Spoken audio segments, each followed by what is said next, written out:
I was mad at my husband the day that he died. It was February of 2017, and we had a great marriage, but we just weren't prioritizing us in that time. We had 2 kids, we were busy with them, we were overcommitting with work, we loved it, we loved life, we thought we were thriving. We just weren't at that time. And I have no doubt that our marriage would have been okay. You know, like we made that commitment, we would have gotten through it. We had a great marriage. It's just a hard time in life. But our relationship definitely was in a valley at the time of his death. And that made it really, really hard because I couldn't fix things. I couldn't rectify it. We didn't get the chance to. And there were a lot of regrets for me and a lot of guilt that accompanies an unexpected and sudden death like that. Eric was a teacher. He was a teacher and a football coach and a track coach at Blue Valley High School in Overland Park, Kansas.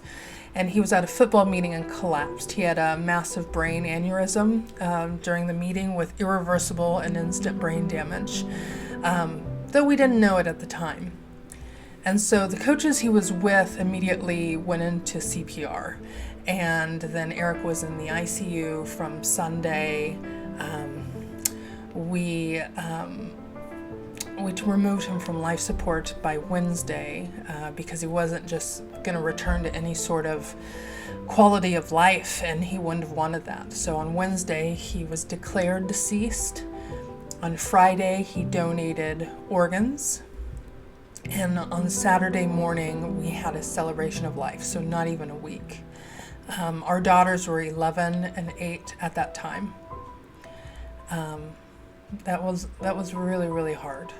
The football coaches that gave him CPR gave us like this gift of time, though, time to say goodbye to my unconscious husband. He never came to, but we got to hold his hand and see him one last time, and having those moments with him were priceless. So thank you. After Eric's celebration of life, that's when stuff gets really hard. Like, your person dying is hard, painful, hard. But learning to live life, doing life without your person is by far harder. I had to do things I didn't want to do. I had to do things that I shouldn't have been doing at the age of 38. I'm not supposed to bring my big, strong football coach of a husband home in a box and put him on the shelf. I'm not supposed to sign my kids up for school and leave the father portion blank because he's dead. I'm not supposed to mark widow on paperwork, on the relationship status. I'm not supposed to clean out his closet and fall to the ground smelling all of his things and sorting through them for us, for the family, for donation, things that we might want to keep and not know yet. I'm not supposed to be a widow at 38.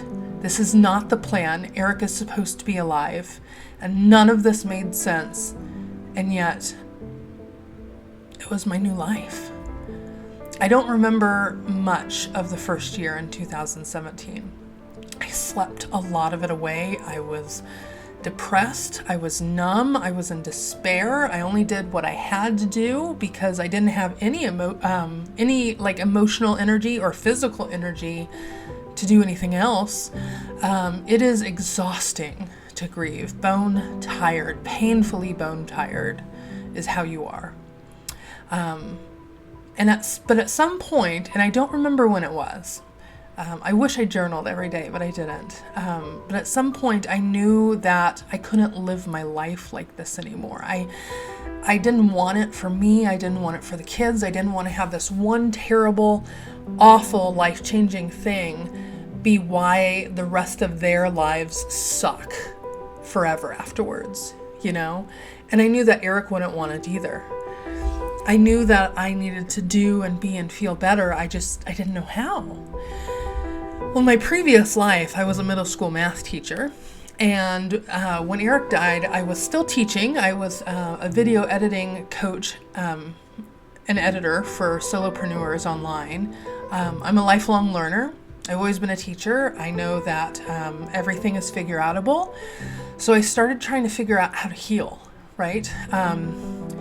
It was hard though, because I wasn't motivated. Like I was motivated, but I was so damn tired all the time. And the ambition and drive that I once had in my life just wasn't present within me anymore, because that's grief. So I slowly moved forward in my search. Everything helped. Everything I did. Everything that you do, anything that you do in grief helps for a little while, right? But at the end of the day, Eric was still dead. When the house gets quiet, that's when it's the hardest. You know, I had a grief therapist. The kids each had therapists. I read everything I could get my hands on about grief and healing. I joined Facebook groups. I met with other widows I knew in real life and widows that I met online. And sometimes I left those meetings feeling better, and sometimes I left them feeling worse. I didn't join any local support groups because of Eric's position and how well he was known in the community, and I wanted a little bit of privacy to really share unfilteredly, you know. Plus, the support group thing was hard for me because I felt like I was in such despair. I was doing a great job being sad on my own. Like I didn't need anyone else's grief. It's kind of how I was feeling. And yet, during all of this, like, I was learning what I wanted my story to be and what I didn't want it to be. I wanted it to be intentional. I wanted my life to be intentional and richer and more vibrant, even in his absence. You know, I wanted to show my kids that we could have an incredibly amazing life, even without Dad, with Dad carrying him in this new way, you know? And I knew that I didn't want to be the sad, bitter, old, resentful widow for the rest of my life. And for a while, I felt pretty good for the most part. And what that really means is I was like semi-functional. I was doing all the things that I had to do. I still got sad. And sometimes the despair would knock me out for a couple of days and before I could get back up again. And I hated that, but I had no control over it. So I had just accepted that was my new life. Like people were telling me, and I see it still today, like people tell you you're going to grieve forever. And so that's what I believed. I believed that I was going to have this chronic sadness for the rest of my life. And that was my new normal. Like I would never be happy like before. Even though I was semi-functional, returning to my life professionally, like with work, still hadn't come to me. What I was doing with video coaching wasn't fulfilling me anymore. Somehow it was tied to an old life. I knew it contributed to me being a workaholic and Eric being a workaholic, and then we weren't on our A game, and so I really emotionally needed to let it go. And then I found myself Googling like what it would take to be a middle school counselor, because, you know, I was a middle school teacher before, and I really thought, you know, I could really serve young people really well in that environment and it would be good for me. But as I was looking it up, I was like, I don't have that kind of time. So I started educating myself on grief. Like I'm a teacher, so I can figure some out. Like I can learn and become better myself and help other widows in their time of need and on their journey. And while I was researching, I discovered something called the grief recovery method.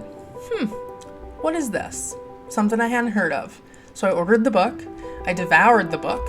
I joined their certification program to actually teach the work. I wanted to know all the ins and outs. The thought crossed my mind that maybe this was something that I could do for work, right?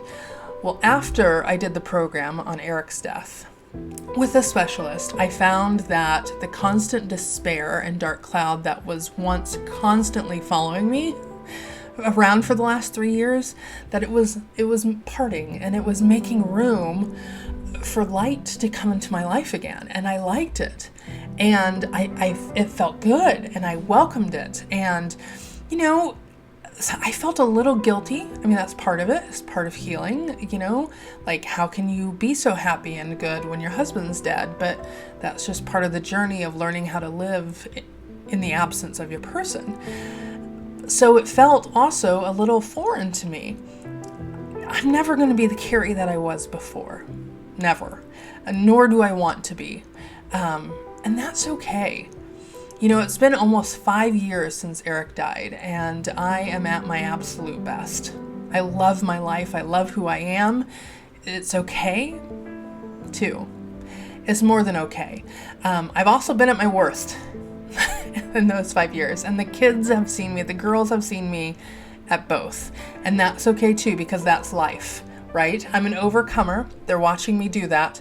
And I'm experiencing life fully, and that means at both sides of the emotional spectrum. I remember and I know all of the things that have happened in my life and in my relationship with Eric, and in his death. Like, healing doesn't take that away, and it doesn't throw your person to the dust. I still get sad. I miss him every day. I love him every day, and every day I wish that he was here.